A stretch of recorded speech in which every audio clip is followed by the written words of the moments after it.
Hello guys, welcome back to the channel. It's your boy, the God Giver himself, Harriet, and it's Friday. And you know what that means.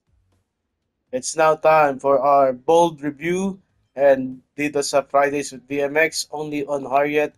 And today we are taking a look at Mama San. Yeah, Mama San, Mama Rhodes. Ayun. So this is a quite simple movie kung tutuusin. There's not much plot into it. So I just want to begin this video with what has happened to me. Why have I not uploaded the review for Sem Break and a little bit of updates regarding the channel. Ayan. So my channel will still be ongoing.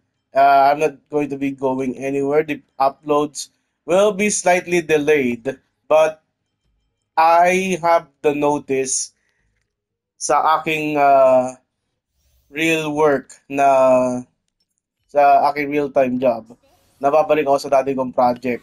And that would mean na I will be more consistent on uploading beyond the 12 a.m. VMX movie releases. Furthermore, uh, the next big pay is coming, the 13th month pay. So, you can look forward to that na bibili ako ng bagong device. Probably the Steam Deck. And I think that would cover my recording. Basically, I'm going to use the Steam Deck as my recording unit moving forward. Sana ma-install ko yung OBS. I don't know if I can install OBS on the Steam Deck, pero tingnan natin. Okay? So, what has happened? Why was my videos a bit delayed? Walang sem break. Well, I suffered pneumonia last week and uh I was coughing. Yung coughing na yung ubo na naramdaman ko is medyo masakit. Parang nasasakal ako. And I don't know. And my doctor advised for bed rest. I have some medicines. Tapos na yung treatment ko as of yesterday, so that's good for me. And I am now ready to go back to my backlogs. Balik sa dalawa tayong backlogs natin. I think one is uh, pulong ng katawan or something. Saka yung isa is pulong ng laman and yes, of course, Sempec. But we're here. We're back. We're going to review Mama San. Mama San is about Pinky. Isa siyang orphan na walang pamilya naghahanap ng mapapasukan. So, kanyang mapapasukan ay isang brothel na niraran ni, let me check my notes.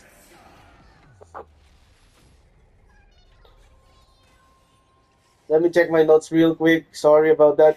Na niraran ni Mirna. Si Mirna ay merong kalaguyo or kalibin na si Tolitz. Sino si Tolitz? Siya ay played by Van Allen Ong. Okay, so si Van Allen Ong, you know him, High on Sex. Si Pinky, she is played by Alia Raimundo from, ano yun? Anong pelikula yung, ano, it, uh, Marikit or something, I forgot. And yeah, Ida Manzano plays Mirna. Okay, so sa una yung samahan ni Mirna sa ni Pinky medyo malamya. Pero nagtiyaga si Mirna na alagaan tong si Pinky para maging best dancer available sa kanyang brothel. And then, syempre, since this is brothel, may mga panandaliang aliw dito. So, we got some mature scenes. Okay? So, ang masasabi ko lang sa mature scenes dito is really basic. Okay? There's nothing special about it. I think, meron ditong yung commentary na yung may mga lalaki na nag-grope ng breast, kinakagat yung nipples. So, I think this is like a shot sa isa sa mga direction ng Viva Max lately kasi napapansin ko napapadalas yung pag-group sa nipples and the likes, okay? And what is more na makikita na mapapansin natin sa pelikulang ito is the fact na wala siyang hindi niya ginawa yon, hindi siya nag-group ng nipples, hindi siya ng breast or something. It was all done like classic A-lister era Viva Max style. Yung hindi ganun ka-extreme. Unlike when we see Ashley Lopez or Jen Rosa, medyo extreme yung pagtatalik. Okay? So, this is just basic. Aliyah Raimundo is of course a huge name within the community. And pretty much a box office panghatak. Okay? So while we are going to fight like Gussie over here, uh, nagkaroon ng point dito sa pelikula na wala matutuluyan si Pinky. Okay, so kinukup siya ni Mirna, naging close sila, naging top franchise player ng Protel itong si Pinky. Very quick. Tapos, yung kanyang kasamang si Tolitz, si Van Allen Ong, nakikipagtalik kay Mirna. Diba? Tapos nakikipagtalik kay Pinky in secret. So, actually, hindi talik halay Ayaw ni Pinky And, ayun.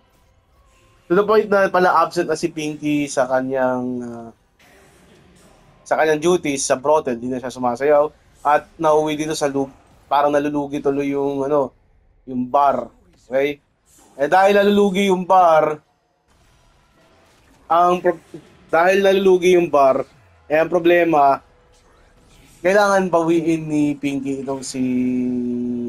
ni Mirna itong si Pinky, na huli ni Mirna nung nagipagtalik si Pinky, and then ayun, nalaman ni Mirna yung itong sikreto, and what is upsetting about this is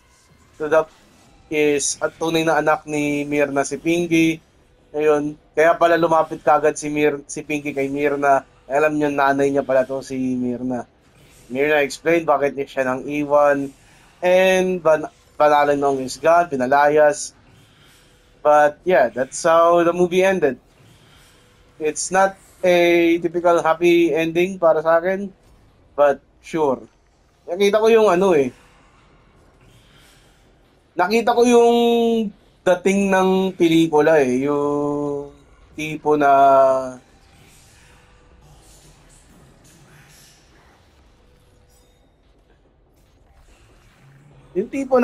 teka, paano ko ba ma-describe?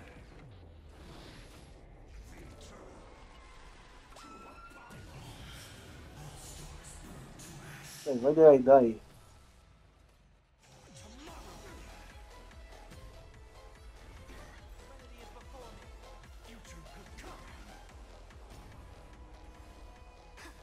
Did I just die? Anyway, that's how Mama Son ends. It's kind of basic. I'm gonna be honest, it's pretty much basic Filipino madrasta shit, and I can live with that. To be practically clear. Okay? Hindi ko naman hindi ko naman iniisip na magiging bilisan It's more of a filler BMX movie. And yes, that would be my review of Mama San. Thank you for watching.